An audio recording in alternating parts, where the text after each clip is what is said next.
مولا نے پہلی وصیت فرمائی، اے حسن و حسین میں علی تمہیں وصیت کرتا ہوں ہمیشہ اللہ سے ڈرتے رہنا۔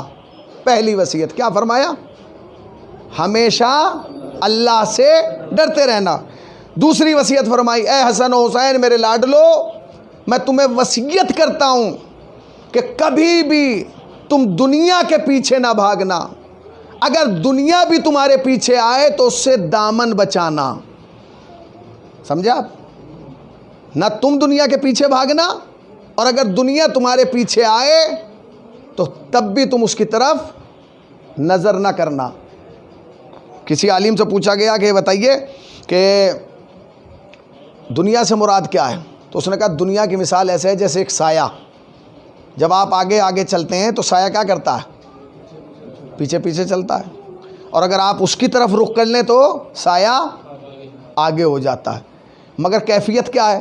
کیفیت یہ ہے کہ اگر آپ تیز چلیں گے تو سایہ تیز چلے گا، اگر آپ آہستہ چلیں گے تو سایہ آہستہ چلے گا، اگر آپ بیٹھ گئے تو سایہ بھی بیٹھ جائے گا، اگر آپ اٹھ گئے تو سایہ بھی اٹھ جائے گا، اگر آپ لیٹ گئے تو سایہ بھی لیٹ جائے گا۔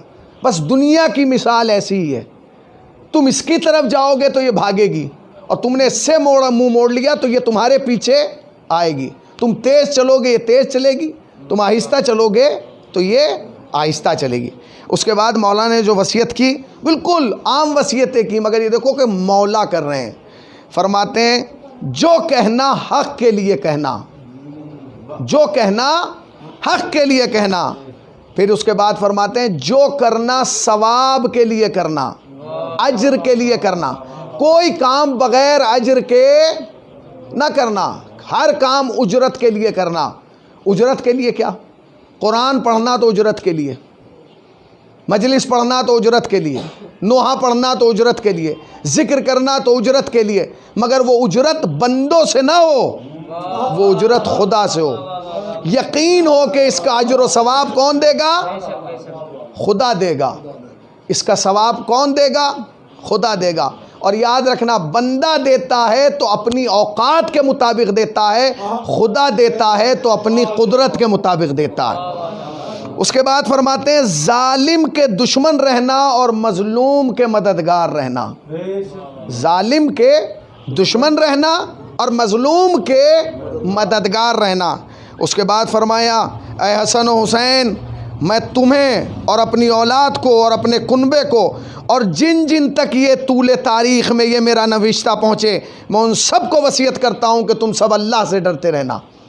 مطلب کیا ہے؟ علی مولا کائنات نے سب سے پہلے کیا فرمایا؟ میں تمہیں وصیت کرتا ہوں کہ اللہ سے ڈرتے رہنا۔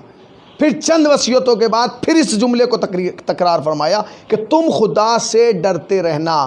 یہ کوئی شاعر کا کلام نہیں ہے، یہ علی کا وصیت نامہ ہے۔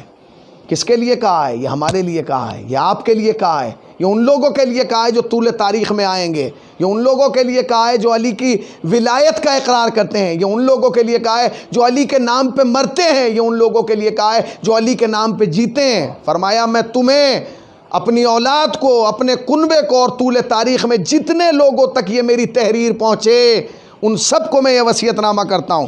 اس کے بعد فرماتے ہیں عجیب و غریب جملہ، فرماتے ہیں اپنے معاملات کو درست رکھنا، اپنے تعلقات کو سنبھال کے رکھنا، اور اس کے بعد فرمایا اپنے پڑوسی کا خاص خیال رکھنا۔ اللہ اکبر۔ علی وصیت کر رہے ہیں۔ بھائی وصیت آخری وقت میں ہوتی ہے نا، آدمی وصیت کرتا ہے زمین جائیداد مکان، یہ علی کیا وصیت کر رہے ہیں؟ فرماتے ہیں اپنے پڑوسیوں کا خیال رکھنا۔ کیوں؟ اس کی بھی وجہ بتائی، اس لیے کیونکہ میں نے تمہارے نانا رسول اللہ سے سنا ہے کہ اگر کوئی انسان اپنے ہمسائے کے ساتھ اچھا سلوک کرتا ہے تو اس کا ثواب ایک عام روزے سے زیادہ ہے۔ یعنی ایک انسان اگر ماہ رمضان کے علاوہ کوئی روزہ رکھے تو اس کا ثواب اس سے کہیں زیادہ ہے۔ اس کے بعد فرماتے ہیں دیکھو یتیموں کا خیال رکھنا، یتیموں کے لیے اللہ سے ڈرتے رہنا، ان کے لقمے کا خیال رکھنا۔ اور عزیزان گرامی اس کے بعد فرماتے ہیں قرآن پر کے بارے میں اللہ سے ڈرتے رہنا۔ یہ جو جملہ ہے یہ سنیے گا، عجیب و غریب جملہ ہے۔ فرماتے ہیں قرآن کے بارے میں اللہ سے ڈرتے رہنا۔ مولانا وسیم صاحب اس کے بعد جو جملہ ہے وہ عجیب و غریب ہے۔ اب دیکھیے ہر انسان اپنے معیار پہ گفتگو کرتا ہے نا، مولا کائنات نے کس معیار پہ جا کے گفتگو کی؟ فرماتے کہیں ایسا نہ ہو کہ قرآن کے سلسلے میں کوئی غیر تم پر سبقت لے جائے. نہیں پہنچے، اب علی کا غیر دیکھتے چلے جاؤ اور پہچانتے چلے جاؤ. کہیں ایسا نہ ہو کہ تمہارا غیر علی جانتے تھے کہ ایک دن غیر سبقت لے جائے گا، لہذا فرمایا کہیں ایسا نہ ہو کہ کوئی غیر تم سے قرآن مجید کے سلسلے میں سبقت لے جائے، وہ تم سے آگے بڑھ جائے، اس کا خیال رکھنا. اللہ اکبر. ایک صلوات پڑھیں پر محمد والے محمد.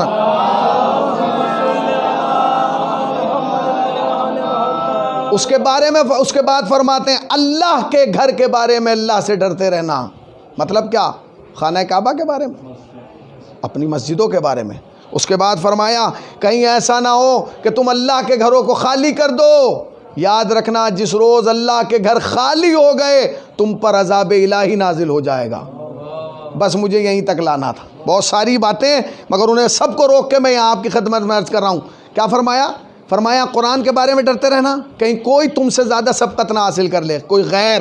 اس کے بعد فرمایا کہ اللہ کے گھر کے بارے میں ڈرتے رہنا، کہیں ایسا نہ ہو کہ تم نے اللہ کے گھر کو خالی چھوڑ دیا اور جس دن تم اللہ کے گھر کو خالی چھوڑ دو گے اسی روز عذاب تم پر نازل ہوگا. ہم نے مسجدوں کو خالی چھوڑا، نتیجہ آپ دیکھ رہے ہیں. یہ کرونا عذاب کی شکل ہے. یاد رکھنا ہر وبا نہیں ہوتی ہے، کچھ عذاب بھی ہوتا ہے.